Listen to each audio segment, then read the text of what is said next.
Hello friends, मैं कमल दिवाकर आपका स्वागत करता हूं आपके अपने यूट्यूब चैनल केडी क्लासेस पर। आज मैं आपके लिए लेकर आया हूं टेट प्रीवियस पेपर 2017 का जो सेकेंड्स पेपर है। मैं आपको कराऊंगा बाल विकास एवं शिक्षा शास्त्र के 30 क्वेश्चन, जिसमें मैं आपकी तैयारी कराऊंगा 30 में 30 आने की। अगर आपको वीडियो पसंद आए तो चैनल को सब्सक्राइब करें, लाइक करें और शेयर करना ना भूलें। आप लोगों का सपोर्ट बहुत अच्छा रहा, अगर इसी तरह से आप लोग सपोर्ट करते रहे, चैनल को सब्सक्राइब करते रहे, शेयर करते रहे, तो मैं आपके लिए ऐसे ही बहुत जल्दी मैं आपके लिए स्टार्ट करूँगा चैप्टर 22 शिक्षा मनोविज्ञान, जिसमें मैं आपकी संपूर्ण टेट के पूरा कोर्स कराऊँगा। अगर आपको संपूर्ण टेट का कोर्स चाहिए तो चैनल को सब्सक्राइब करें, शेयर करें, ज़्यादा से ज़्यादा कमेंट्स करके बताइए। चलिए तो स्टार्ट करते हैं आज का पहला क्वेश्चन ये रहा आपकी स्क्रीन पर। आपका अनुभव के आधार पर संवेदना पूर्व को अर्थ प्रदान करना क्या कहलाता है? क्या कहलाता है? संवेदना कहलाता है, प्रत्यक्ष ज्ञान कहलाता है, अभिप्रेरणा कहलाता है या कल्पना कहलाता है? तो जब आप अपने अनुभव के आधार पर पूर्व ज्ञान अर्थ करते हैं तो उसको हम कहते हैं प्रत्यक्ष ज्ञान कहते हैं। तो इसका ऑप्शन नंबर आपका ऑप्शन नंबर सही हो जाएगा, ऑप्शन नंबर 2 प्रत्यक्ष ज्ञान। ऑप्शन नंबर 2 सही हो जाएगा, ऑप्शन नंबर 2 प्रत्यक्ष ज्ञान आपका सही आंसर है। प्रत्यक्ष ज्ञान क्या होता है? वह प्रक्रिया जिसके माध्यम से हम प्राप्त सूचनाओं की व्याख्या करते हैं और उन्हें व्यवस्थित करते हैं, उन्हें हम प्रत्यक्ष ज्ञान कहते हैं। इसका ऑप्शन नंबर आपका 2 सही है, प्रत्यक्ष ज्ञान। चलिए नेक्स्ट क्वेश्चन है आपका। नेक्स्ट क्वेश्चन क्या है? नेक्स्ट क्वेश्चन है आपका 5 वर्ष के मोहन की मानसिक आयु 8 वर्ष है, उसका IQ क्या होगा? 150, 160, 140 या 135? जब किसी की व्यक्ति की IQ ज्ञात करते हैं तो IQ का फार्मूला है मानसिक आयु अपॉन वास्तविक आयु। तो जो मोहन है, मोहन की मानसिक आयु कितनी है? 8। तो ऊपर 8 अपॉन और वास्तविक आयु उसकी कितनी है? 5 इंटू 100।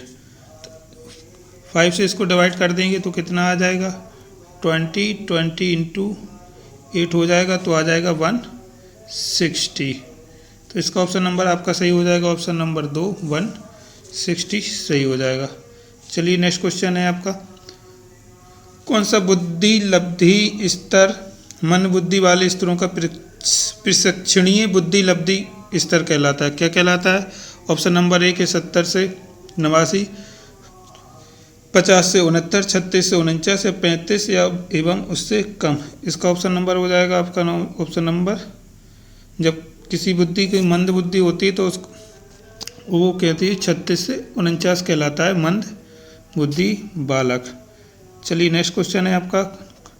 सोरसा स्याही धब्बा परीक्षण निम्न में से किसके मापन हेतु किया जाता है? व्यक्तित्व मापन हेतु किया जाता है, बुद्धि मापन हेतु किया जाता है, रुचि मापन हेतु किया जाता है या अभिक्षमता मापन हेतु किया? जो सोरसा स्याही का धब्बा है इसका हम व्यक्तित्व मापने के लिए प्रयोग करते हैं। इस हिसाब से आपका ऑप्शन नंबर हो जाएगा ऑप्शन नंबर ए।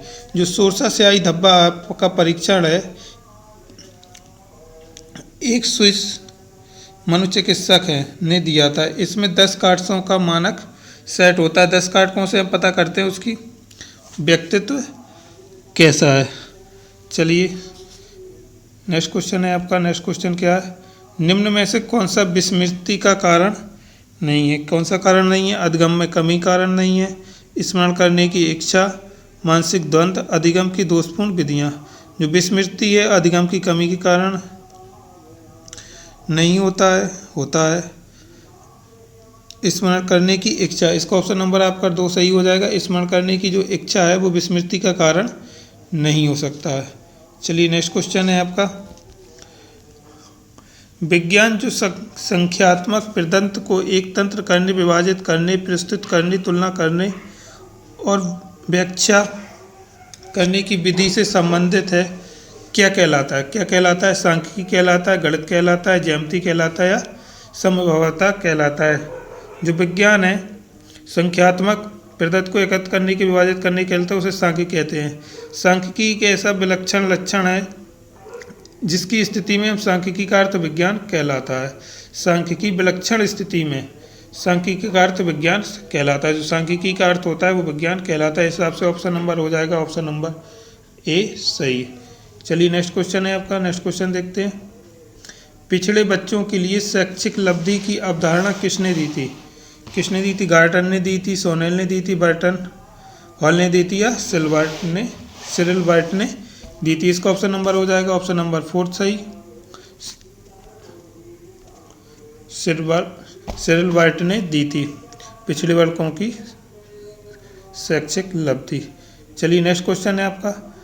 निम्न में से कौन सा उत्तम परीक्षण की विशेषताओं से भिन्न है? कौन सा भिन्न है? विश्वसनीयता, वैधता, वस्तुनिष्ठता या अभिक्षमता। जो उत्तम परीक्षण है, उत्तम परीक्षण के लिए हमें विश्वसनीयता की ज़रूरत होती है, वैधता की ज़रूरत होती है, वस्तुनिष्ठता की ज़रूरत है। उत्तम परीक्षण में 3 ही चीज़ों का हम प्रयोग करते हैं। तो इसमें ऑप्शन नंबर जो हो जाएगा, जो अभिक्षमता है वो उत्तम परीक्षण से भिन्न है। चलिए नेक्स्ट क्वेश्चन है आपका। निम्न में से कौन सा बुद्धि का सिद्धांत नहीं है? एक तत्व सिद्धांत, द्वितत्व सिद्धांत, प्रत्यागमन का सिद्धांत या बहुतत्व सिद्धांत। जो बुद्धि तत्व है वो एक तत्व भी सिद्धांत होता है, द्वितत्व भी होती है, बहुतत्व भी होती है। तो इसका ऑप्शन नंबर आपका सही हो जाएगा ऑप्शन नंबर 3। प्रत्यागमन का सिद्धांत बुद्धि से रिलेटेड नहीं है। जो बुद्धि का सिद्धांत है ये किसने दिए थे? विनय ने दिए थे। चलिए नेक्स्ट क्वेश्चन है आपका। निम्न में से कौन सा एक अंतःस्रावी ग्रंथि नहीं है? कौन सी नहीं है? एड्रीनल ग्रंथि, पीयूष ग्रंथि, लार ग्रंथि या थायराइड ग्रंथि। इसका ऑप्शन नंबर आपका ऑप्शन नंबर 3 सही हो जाएगा। लार ग्रंथि जो है एक अंतःस्रावी ग्रंथि नहीं है, बल्कि ये जो बाह्यस्रावी ग्रंथि है। चलिए नेक्स्ट क्वेश्चन है। पियाजे के अनुसार संज्ञानात्मक विकास की द्वितीय अवस्था है? कौन सी अवस्था? संवेदीगामक अवस्था, औपचारिक संक्रियात्मक अवस्था, पूर्व संक्रियात्मक अवस्था, मूर्त संक्रियात्मक अवस्था। जो पियाजे ने जो है संज्ञानात्मक विकास की 4 अवस्था बताया था, इसमें दूसरी अवस्था पूछी गई। जो पियाजे की दूसरी अवस्था है वो पूर्व संक्रियात्मक अवस्था कहलाती है। पहली संवेदीगामक अवस्था, दूसरी पूर्व संक्रियात्मक अवस्था, तीसरी मूर्त संक्रियात्मक अवस्था और चौथी औपचारिक संक्रियात्मक। पियाजे ने 4 संक्रिय अवस्था का वर्णन किया है। नेक्स्ट क्वेश्चन है आपका। शारीरिक विकास को प्रभावित करने वाला कारक कौन सा है? वंशानुक्रम है, वातावरण है, खेल तथा व्यायाम है, उपयुक्त में से सभी है। इसका ऑप्शन नंबर आपका सही हो जाएगा। जो शारीरिक विकास को प्रभावित करते हैं, वंशानुक्रम भी करता है, वातावरण भी करता है, खेल तथा व्यायाम भी करता है। इस हिसाब से ऑप्शन नंबर हो जाएगा ऑप्शन नंबर 4 सही हो जाएगा, उपयुक्त में से सभी। शारीरिक विकास को ये तीनों प्रभावित करते हैं। चलिए नेक्स्ट क्वेश्चन है आपका। निम्न में से कौन सा बुद्धि लब्धि की गणना करने का सही सूत्र है? चलिए दूसरे क्वेश्चन में हमने आपको बताया था बुद्धि लब्धि का सूत्र क्या होता है? मानसिक आयु वास्तविक आयु अपॉन 100। इस हिसाब से ऑप्शन नंबर हो जाएगा ऑप्शन नंबर 1 आपका सही हो जाएगा। चलिए नेक्स्ट क्वेश्चन देखते हैं। चिंतनशील सोच की चर्चा इनमें से किसने की थी? डुइबो ने की थी, रॉस ने की थी, वुडवर्थ ने की थी या ड्रावर ने की थी? जो चिंतनशील सोच की चर्चा की थी वो किसने की थी? डुइबो ने की थी। इसका ऑप्शन नंबर आपका सही हो जाएगा ऑप्शन नंबर 1। वीडियो अगर पसंद आ रहे हो चैनल को सब्सक्राइब करना ना भूलें और ज़्यादा से ज़्यादा शेयर करें। चलिए नेक्स्ट क्वेश्चन है आपका। आगमनात्मक तर्क के स्तरों में कौन सी शामिल नहीं? जो आगमनात्मक तर्क होता है उसमें क्या शामिल नहीं है? अवलोकन शामिल नहीं है, प्रयोग शामिल नहीं है, सामान्यीकरण शामिल नहीं है, कल्पना शामिल नहीं है। इस ऑप्शन में जो आगमनात्मक तर्क होता है उसमें कल्पना नहीं कर सकते हैं, अवलोकन का प्रयोग होता है, प्रयोग का होता है और सामान्यीकरण का होता है। इसका ऑप्शन नंबर सही हो जाएगा ऑप्शन नंबर 4। कल्पना का प्रयोग आगमन तर्क के लिए नहीं करते हैं। आगमन तर्क के लिए हमेशा अवलोकन करते हैं किसी चीज़ का, फिर उसका हम प्रयोग करते हैं, फिर उसका हम सामान्यीकरण करते हैं। चलिए नेक्स्ट क्वेश्चन है अपना। सीखी गई बात को धारण करने और पुनः स्मरण करने में असफल होना क्या कहलाता है? विस्मरण कहलाता है, स्मरण कहलाता है, धारण कहलाता है या चिंतन कहलाता है? जब भी कोई बात हम सीख लेते हैं और उसको पुनः स्मरण में असफल होना तो उसको हम विस्मरण कहते हैं। चलिए नेक्स्ट क्वेश्चन है आपका। मूल प्रवृत्ति की एक प्रमुख विशेषता है जो पाई जाती है, किसमें पाई जाती है? केवल मनुष्यों में, केवल बिल्लियों तथा चूहों में, सभी प्राणियों में तथा यह जन्मजात व प्राकृतिक होती है या केवल कलाकारों में? इसका ऑप्शन नंबर आपका सही हो जाएगा कि जो मूल प्रवृत्ति है वो सभी प्राणियों में पाई जाती है और यह प्रवृत्ति जन्मजात होती है। इस हिसाब से ऑप्शन नंबर आपका सही हो जाएगा ऑप्शन नंबर 3। चलिए नेक्स्ट क्वेश्चन है आपका, भारत संविधान के किस अनुच्छेद में 6 से 14 आयु वर्ग के बच्चों के लिए निःशुल्क एवं अनिवार्य शिक्षा का अधिकार शामिल किया गया है? किसमें किया गया? अनुच्छेद 26 में किया गया, अनुच्छेद 15 में किया गया, अनुच्छेद 45 में किया गया है, अनुच्छेद 21A में किया गया। इसका ऑप्शन नंबर आपका हो जाएगा ऑप्शन नंबर 4 सही हो जाएगा। जो निःशुल्क शिक्षा का अनिवार्य है वो अनुच्छेद 21A में किया गया है। यह 86वें संविधान संशोधन के तहत किया गया था, और जो 86वें संविधान संशोधन है वो 2002 में हुआ था। ये भी आपसे पूछ सकता है, इसको आपको नोट करना है और ध्यान रखना है। चलिए नेक्स्ट क्वेश्चन है आपका, क्रेसमर ने व्यक्तित्व को निम्न में से किस प्रमुख प्रकार में वर्गीकृत किया है? किसमें वर्गीकृत किया है? कृशकाय, दुर्बल में, सुडौलकाय, गोलकाय और प्रयुक्त में से सभी। जो क्रेसमर ने व्यक्तित्व को है इसमें से दुर्बल में भी किया है, सुडौल में भी किया है और गोलकाय में किया और प्रयुक्त में से सभी में भी किया है। इसका ऑप्शन नंबर हो जाएगा आपका ऑप्शन नंबर 4 सही। चलिए नेक्स्ट क्वेश्चन आपका, टीईटी का उद्देश्य निम्न में से किस मापन के लिए? चलिए आप लोगों को टीईटी का पेपर भी देना है, तो आपका प्रयोग किस मापन के लिए किया जा रहा है?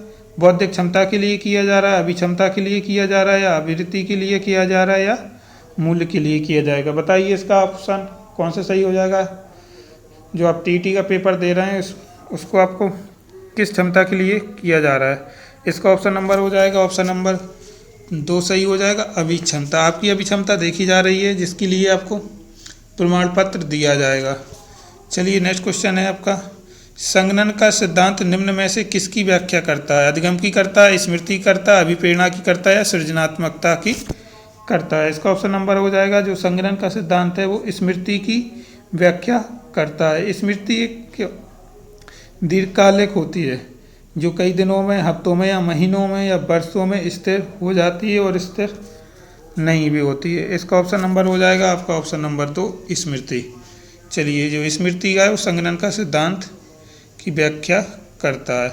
नेक्स्ट क्वेश्चन है आपका, निम्न में से कौन सी शिक्षा मनोविज्ञान की सार्वविधिक व्यक्तिनिष्ठ विधि है?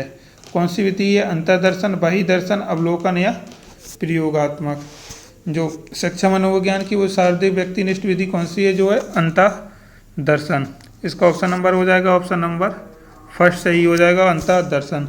अंतर्दर्शन का मतलब होता है आत्मविश्लेषण। हमें अपने आप को अवलोकन करना होता है, जो सबसे सार्वधिक और व्यक्तिनिष्ठ विधि मानी जाती है। जब हम अपने आप को अवलोकन करते हैं उसको हम अंतर्दर्शन विधि कहते हैं।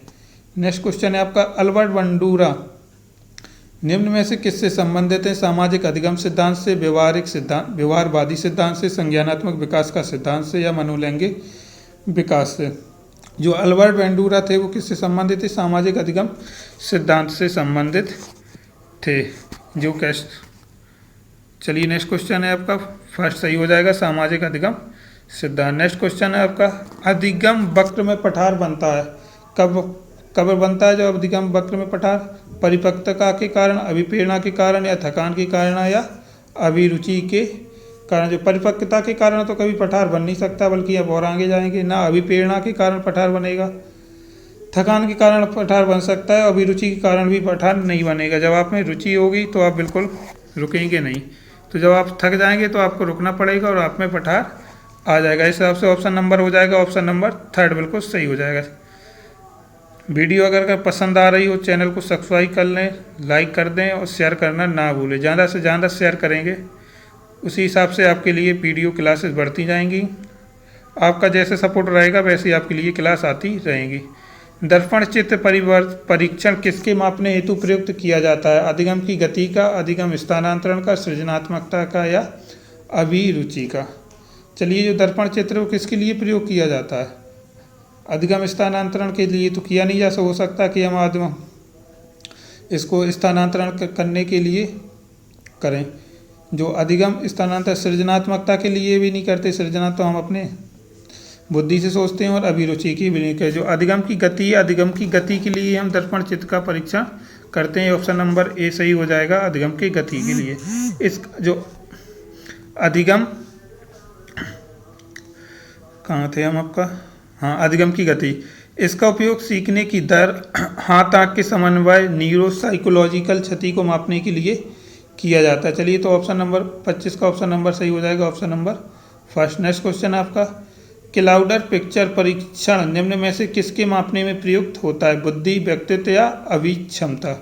जो क्लाउडर है इसका ऑप्शन नंबर 4 है रुचि, रुचि। तो इसका ऑप्शन नंबर हो जाएगा ऑप्शन नंबर कौन सा, क्या पूछा है? क्लाउडर पिक्चर। क्लाउडर पिक्चर का प्रयोग हम करते हैं व्यक्तित्व मापने के लिए, व्यक्ति के व्यक्तित्व मापने के लिए किया जाता है। किसका प्रयोग? क्लाउडर पिक्चर का। इसका ऑप्शन नंबर हो जाएगा आपका ऑप्शन नंबर 2, व्यक्तित्व मापने के लिए हम क्लाउडर पिक्चर का प्रयोग करते हैं। चलिए नेक्स्ट क्वेश्चन है आपका, निम्न में से कौन सा शेष से भिन्न है? टीएटी परीक्षण, 16 पीएफ परीक्षण, रेवेन्यू परीक्षण या ड्रा-ए-मैन परीक्षण? इनमें से कौन सा परीक्षण है? चलिए ये जो टीएटी परीक्षण है इसका हम व्यक्तित्व मापने के लिए करते हैं। 16 पीएफ का भी प्रयोग हम व्यक्तित्व मापने की करते हैं। रेवेन का परीक्षण व्यक्तित्व मापने के लिए नहीं बल्कि हम बुद्धि मापने के लिए करते हैं। और जो ड्रा-ए-मैन परीक्षण ये भी हम व्यक्तित्व मापने के लिए करते हैं। जो रेवेन्यू परीक्षण ये शेष से भिन्न हो जाएगा, तो ये आपका हो जाएगा ऑप्शन नंबर 3 सही है। रेवेन का प्रयोग हम कब करते हैं? बुद्धि मापने के लिए करते हैं। चलिए नेक्स्ट क्वेश्चन है आपका, 7, 8, 9, 10, 11, 12 की माध्यिका होगी। चलिए देखो बाल विकास में माध्यिका भी पूछ ली जाती है आपको, जो आपके 2017 सेकंड पेपर में पूछ ली गई थी। तो माध्यिका निकालने के लिए फार्मूला आपको मालूम होगा। सबसे पहले तो उसे हम आरोही क्रम में लिखते हैं। आरोही क्रम लिखने के बाद हम देखते हैं काउंट करके कि सम है या विषम। 1, 2, 3, 4, 5, 6, इसमें 6 है तो ये सम है। सम को निकालने के लिए हम क्या करते हैं? जो बीच की दो संख्या होती है उनको ले लेते हैं। तो हम क्या करेंगे? 9 + 10 अपॉन 2 कर देंगे। तो ये कितना हो जाएगा? 19/2। तो इसका ऑप्शन हो जाएगा आपका 9.5 सही हो जाएगा। इसका ऑप्शन नंबर हो जाएगा ऑप्शन नंबर 4। अगर विषम संख्या होती तो n+1/2 कर देते, जो गिनने में आती। उसी हिसाब से जो 7/4 करते, 7 विषम संख्या, 7 + 1 करते तो 4th नंबर पे आती, वही माध्यिका हो जाती। चलिए नेक्स्ट क्वेश्चन आपका, सूझ या अंतर्दृष्टि के सिद्धांत का प्रतिपादन किसने दिया था? थॉर्नडाइक ने दिया था, गैस्टलवादी मनोवैज्ञानिक दिया था, हेंगार्टी ने दिया था या स्किनर ने दिया था? इसका ऑप्शन नंबर आपका सही हो जाएगा ऑप्शन नंबर 2, गैस्टलवादी मनोवैज्ञानिक ने दिया था सूझ या अंतर्राष्ट्रीय का सिद्धांत। चलिए नेक्स्ट क्वेश्चन है आपका, मैकडूगल के अनुसार प्रत्येक भूल प्रवृत्ति से संबंध होता है। किससे होता है? संज्ञान का होता है, संवेग से होता है या संवेदना से होता है या चिंता होता है? जो मैकडूगल ने प्रत्येक मूल प्रवृत्ति के जो संबंध बताया है वो संवेग से बताया है। मैकडूगल का कहना था जो संवेग हैं वो सभी में एक समान होते हैं, जैसे भय, घृणा, क्रोध, विचलन, ये सबकी समान भावना रखते हैं। तो इस हिसाब से ऑप्शन नंबर मैकडूगल के संवेग हो जाएगा। वीडियो अगर आपको पसंद आई हो तो चैनल को लाइक और सब्सक्राइब करना ना भूलिए। मैं आपके लिए ऐसे ही बेहतरीन क्वेश्चन लेके आता रहूँगा। आप लोग का सपोर्ट रहा तो कल मैं आपके लिए लेकर आऊँगा बहुत ही बेहतरीन क्लास, जिससे आपके लिए मैं जिसने सिद्धांत दिए, अंतर्दृष्टि का सिद्धांत किसने दिया, थॉर्नडाइक ने कौन कौन से सिद्धांत दिए, उसके लिए मैं आपके लिए कल क्लास लेके आ रहा हूँ, जो बहुत ही बेहतरीन क्लास होगी, जिसमें आपको 2 या 3 नंबर्स को देखने को और पेपर से मिल जाएंगे। तो अगर वो वीडियो आपको देखना है तो चैनल को लाइक कर दें और सब्सक्राइब करना ना भूलें। वीडियो को ज़्यादा से ज़्यादा शेयर करें। चलिए धन्यवाद। आज की क्लास को यहीं से समाप्त करते हैं। कल फिर मैं हाजिर हूँगा आपके लिए लेकर एक बहुत ही बेहतरीन क्लास।